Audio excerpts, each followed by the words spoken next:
کریم صلی اللہ علیہ وسلم کو جب معراج کرائی گئی تو کہاں سے کرائی گئی؟ بیت المقدس سے۔ حالانکہ اللہ تعالیٰ قادر تھا کہ وہاں سے کراتا، کہاں سے؟ بیت اللہ شریف سے، لیکن یہ ظاہر کرنے کے لیے کہ مسجد حرام ہی تمہاری میراث نہیں ہے، مسجد حرام ہی تمہاری جو تابعین ہوں گے ان کا حق مسجد حرام ہی پر نہیں ہے، بلکہ مسجد حرام سے لے کر کے مسجد اقصی تک کے کس کا حق ہے؟ وہ آپ کے متبعین کا ہے۔ کیوں؟ اس لیے کہ حضرت ابراہیم علیہ السلام کی صحیح تعلیم کے اوپر کون ہے؟ آپ اور آپ کے ھذا النبی والذین آمنوا، یہ نبی اور جو ان کے اوپر ایمان لے آئیں گے۔ یا قوم ادخلوا الارض المقدسۃ التي كتب اللہ لکم، اے میری قوم کے لوگوں اس مقدس زمین میں داخل ہو، تمہارے لیے ہم نے لکھ دیا ہے، لیکن لکھا ہے کس بنیاد پر؟ تم موحد رہو۔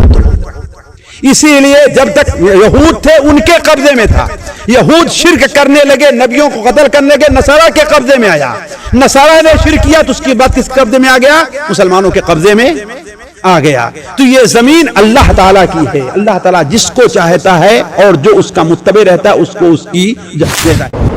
اللہ تعالیٰ اپنے مومن بندوں کی مدد کرے گا، لیکن شرط یہ ہے کہ وہ مومن بنے۔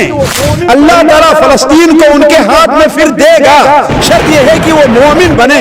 اللہ تعالیٰ یہودیوں کو وہاں سے ذلیل کر کے نکالے گا، لیکن شرط یہ ہے کہ یہود سے مقابلہ کرنے والے لوگ اپنے اندر ایمان اور جذبہ پیدا کریں۔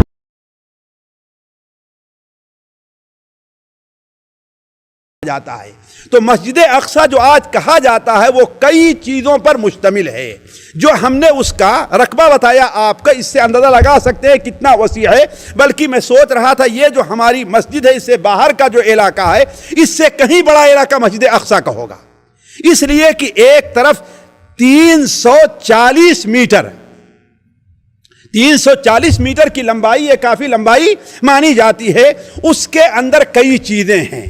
اس کے جنوب میں مغرب کی طرف ایک مصلی بنایا گیا، ایک مسجد جس میں نماز ہوتی ہے آج، جس میں جماعت ہوا کرتی ہے۔ یہ شاید وہی جگہ ہے جہاں پر نبی کریم صلی اللہ علیہ وسلم نے انبیاء کی امامت کی تھی معراج کی شب صبح۔ اسی لیے حضرت عمر رضی اللہ تعالیٰ عنہ جب 15 ہجری کے اندر انہوں نے فتح کیا ہے بیت المقدس، تو اسی جگہ نماز پڑھی ہے اور وہیں پر آج مسجد بنائی گئی ہے۔ اور یہ مسجد کی جو لمبائی چوڑائی ہے آج، یہ عبد الملک ابن مروان نے شروع کیا ہے اس کو۔ عبد الملک ابن مروان نے سن 70 کے بعد اسے شروع کیا ہے۔ تو یہ مسجد، اس کے اندر ایک چیز کیا ہے؟ مسجد ہے جسے مسجد اقصی کہہ لیجئے یا مصلی کہہ لیجئے، جہاں آج نماز ہوتی ہے، اور آج بھی مسلمان اس میں نماز پڑھتے ہیں۔ آج بھی جو مسلمان ہیں اس میں نماز پڑھتے ہیں۔ اسی سے شمال کی طرف تھوڑی ہی دور پر اسی جو مصلی ہے، جسے ہم نے کہا جنوب غرب کی طرف کنارے ایک مسجد بنائی گئی ہے، اور اسی سے آگے ہٹ کر کے اور شمال کی طرف جائیں تو وہاں پر جو آج کل عام طور پر ٹیلی ویژن میں یا اخبار میں دکھایا جاتا ہے، ایک گنبد بنا ہوا ہے، جسے کیا کہا جاتا ہے؟ وہ قبۃ الصخرہ کہا جاتا ہے، جسے قبۃ الصخرہ، یہ پیلے رنگ کی ایک خوبصورت سا قبہ ہے، یہ قبۃ الصخرہ ہے۔ صخرہ کے معنی ہوتا ہے چٹان کے۔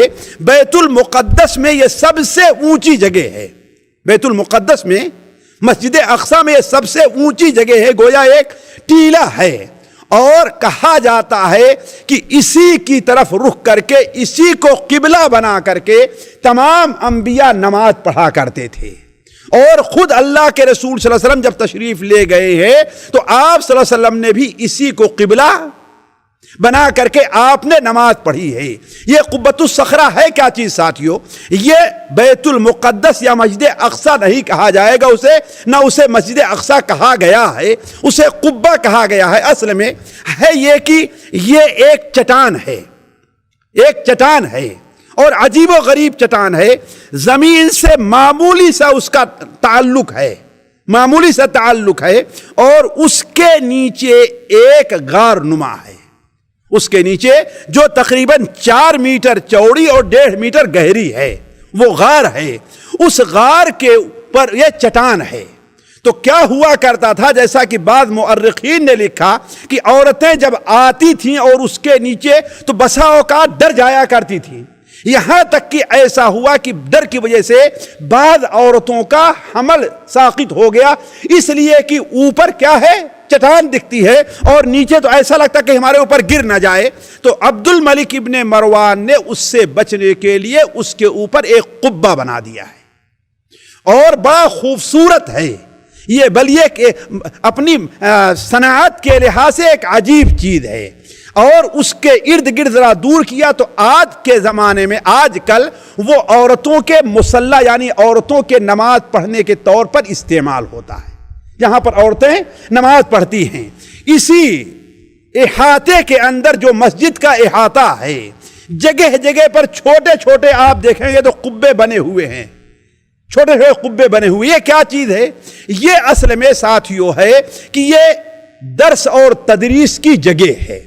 اس وسیع میدان میں جگہ جگہ ایسی جگہیں بنائی گئی ہیں، وہاں پر جس طریقے سے آپ دیکھیں ایک مسجد ہو تو یہاں پر ایک جگہ ایک استاد یہاں بیٹھتا ہے، ایک استاد وہاں، ایک استاد وہاں بیٹھتا ہے، ایسے ہی بیت المقدس کے اندر جو مسجد اقصی ہے اس میں جگہ جگہ پر ایسے قبے بنے ہیں، بلکہ ایک وقت تھا کہ وہاں پر 360 قبے تھے۔ کتنا؟ آپ اس مسجد کی وسعت کا اندازہ لگا لیں، جہاں پر ایک مدرس کوئی قرآن پڑھا رہا ہے، کوئی تفسیر پڑھا رہا ہے، کوئی نحو پڑھا رہا ہے، کوئی سر پڑھا رہا ہے، کوئی حدیث کا درس دے رہا ہے، گویا کہ وہ ایک مدرسہ اور ایک جامعہ تھا، وہ ایک یونیورسٹی تھی جسے مسلمانوں نے بطور تدریس کے استعمال کیا تھا۔ تو جگہ جگہ پر وہاں، اور اسی احاطے کے اندر آپ کو بہت سے درخت بھی دکھائی دیں گے۔ یہاں وضو کے لیے جگہ جگہ پر وضو کے لیے جگہ بنائی گئی ہے، کنواں بنایا گیا ہے، حتیٰ کہ اسی میں حدود کے اندر آپ دیکھیں گے کہ بعض جگہ سبیل کے طور پر پانی رکھا گیا ہے، سبیل کے طور پر، اس لیے کہ حکام اس کی زیارت کرنے والوں کے لیے پانی کا انتظام کیا کرتے تھے۔ تو یہ مسجد اقصی کے بارے میں ایک معمولی سی آپ کے سامنے كنتم خير أمة أخرجت للناس تأمرون بالمعروف وتنهون عن المنكر وتؤمنون بالله